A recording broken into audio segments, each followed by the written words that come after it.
Hello, welcome to Arts Junction.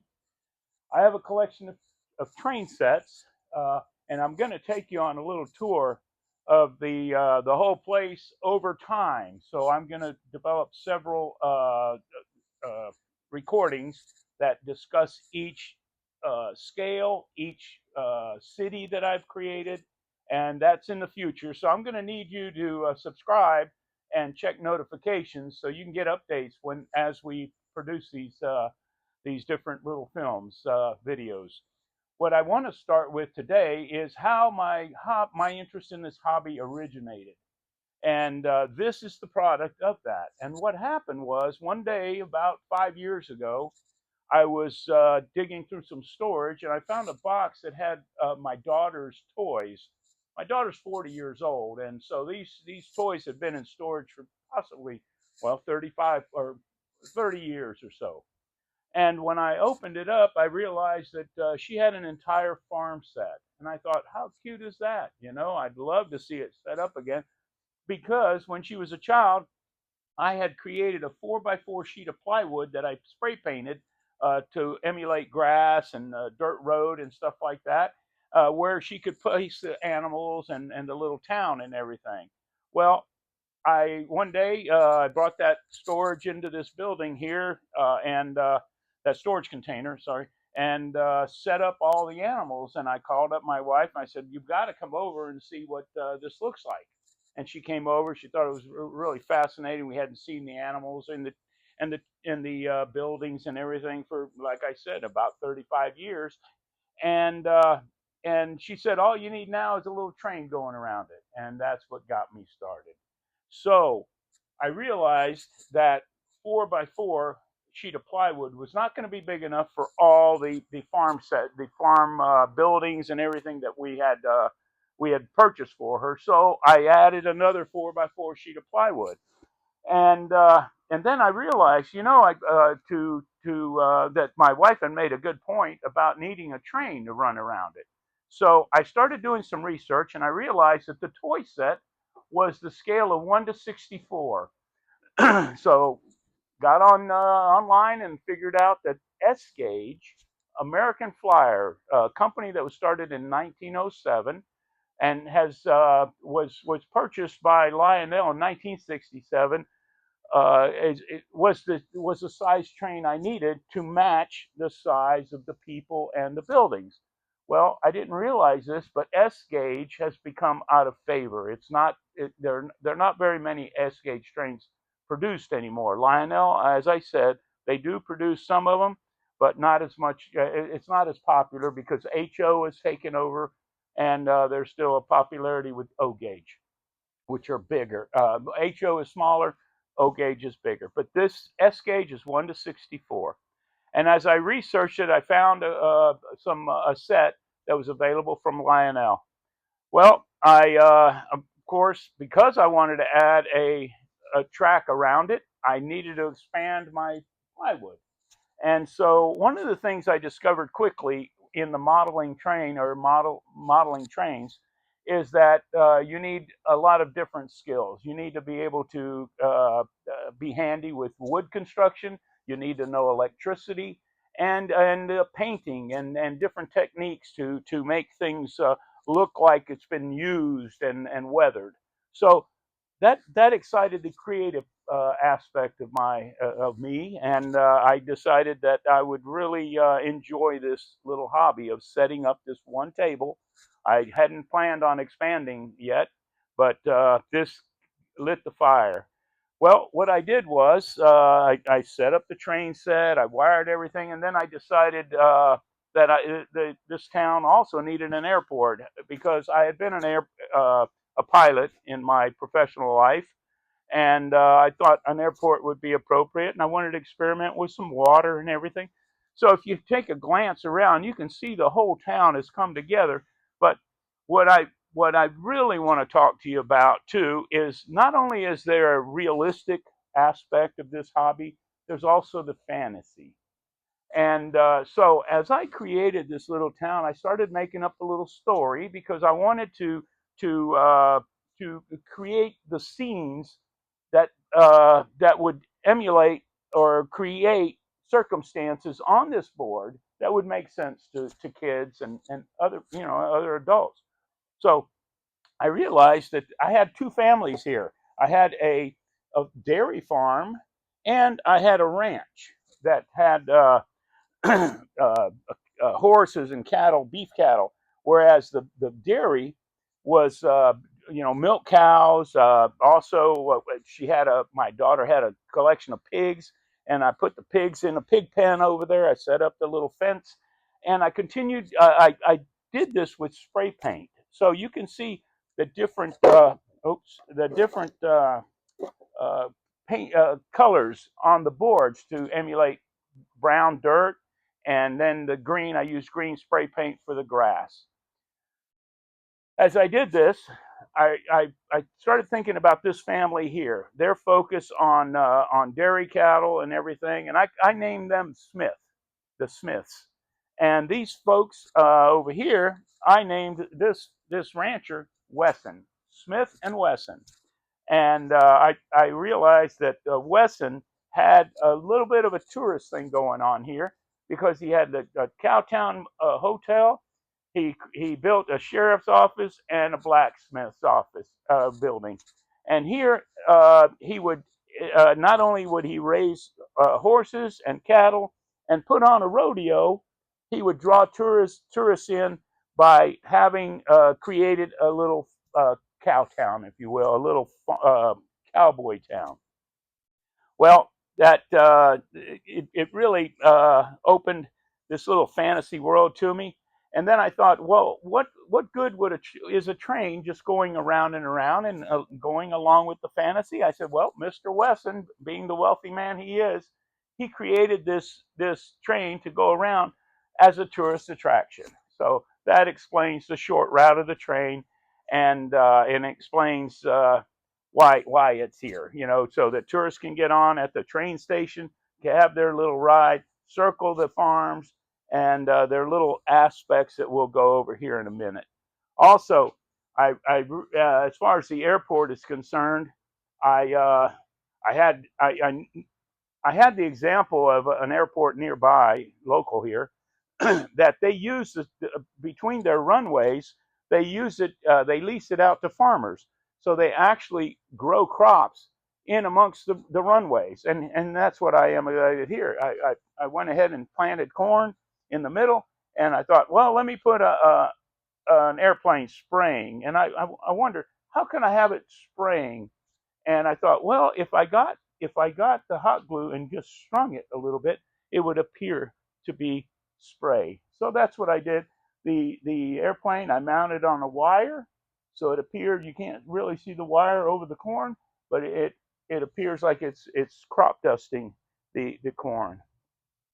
I also had these two hangers that I decided to fill with the airplanes to show maintenance on airplanes. Every airport has maintenance going on, and you can see I can take this off, and you can see all the airplanes in there that are part of the are part of my little plane collection.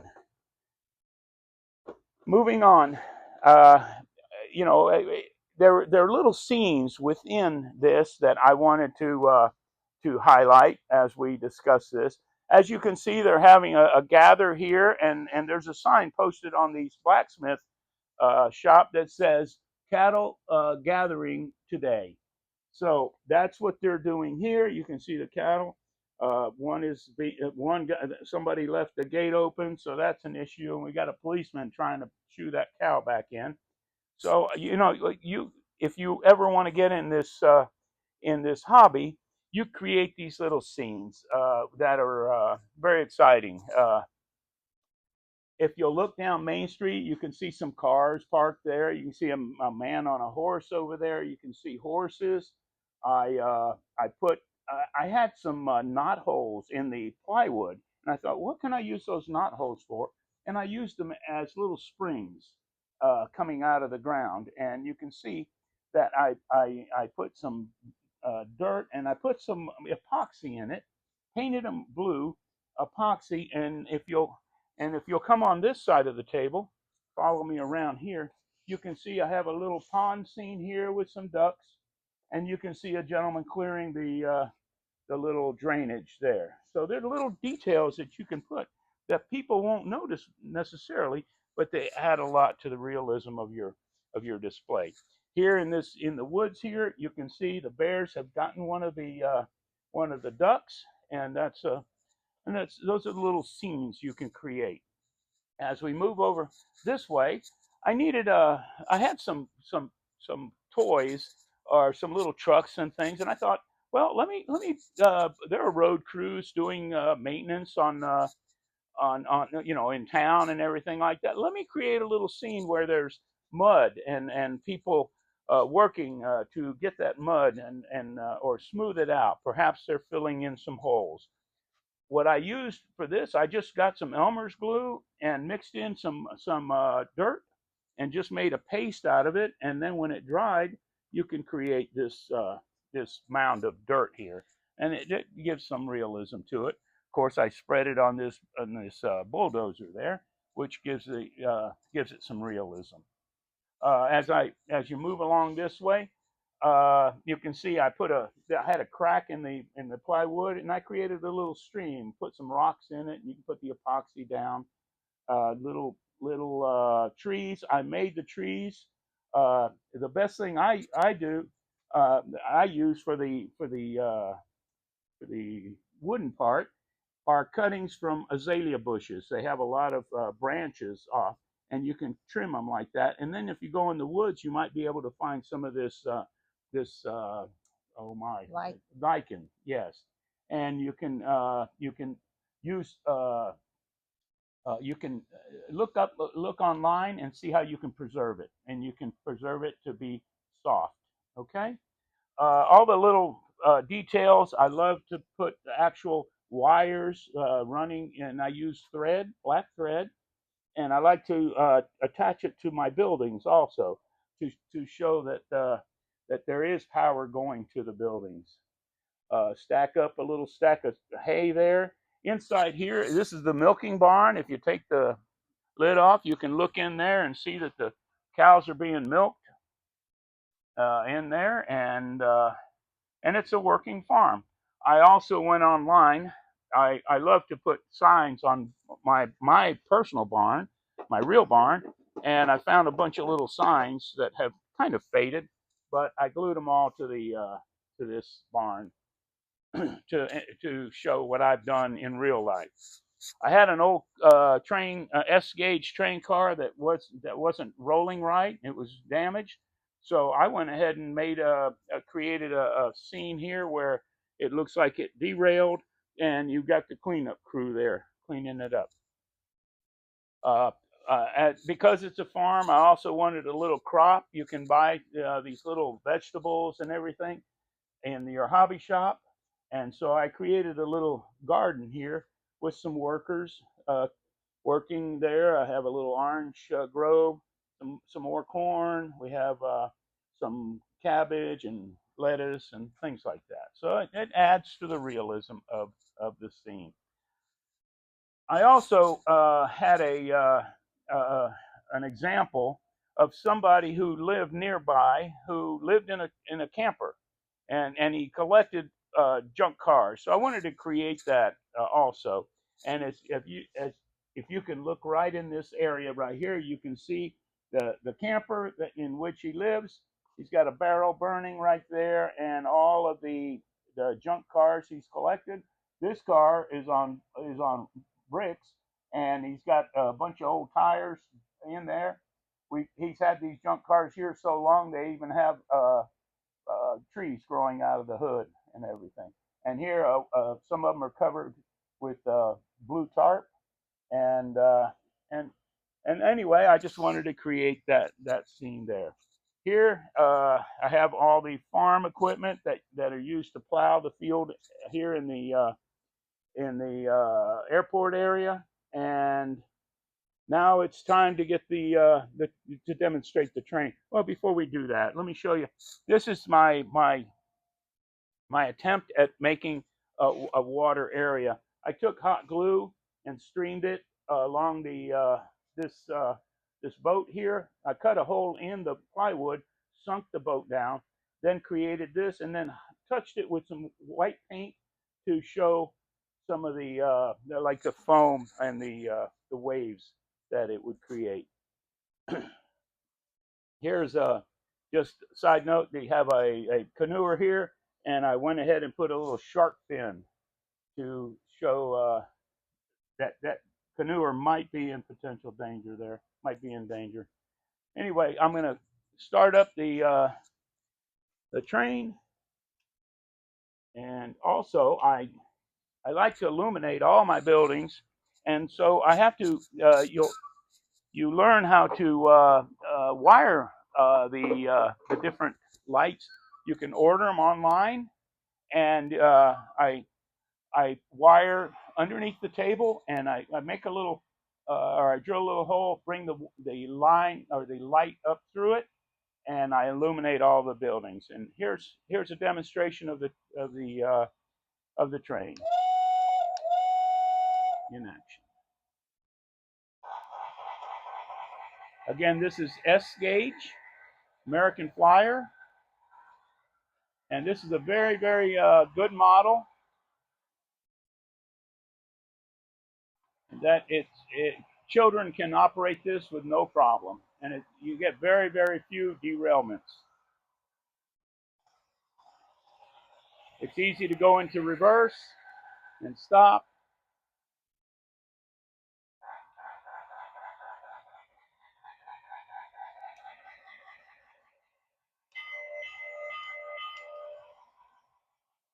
And we'll back up just a little bit to the station. There we are. And the last thing, if we can manage it, we'll just keep your eye on the town. I'll be right. I'm going to turn off the lights and see if it illuminates. See if you can see the illuminated town. There you go. That's what it looks like.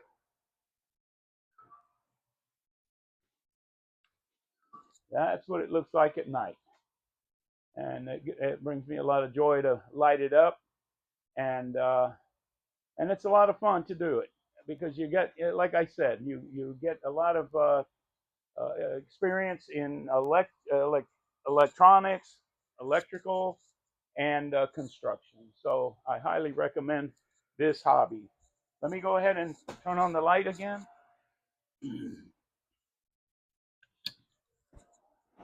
All right.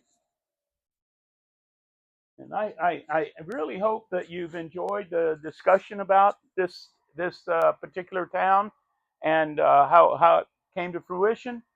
I ask that you subscribe and you click notifications so that you can follow along, and as we produce more videos about the other towns that I have created. Thank you.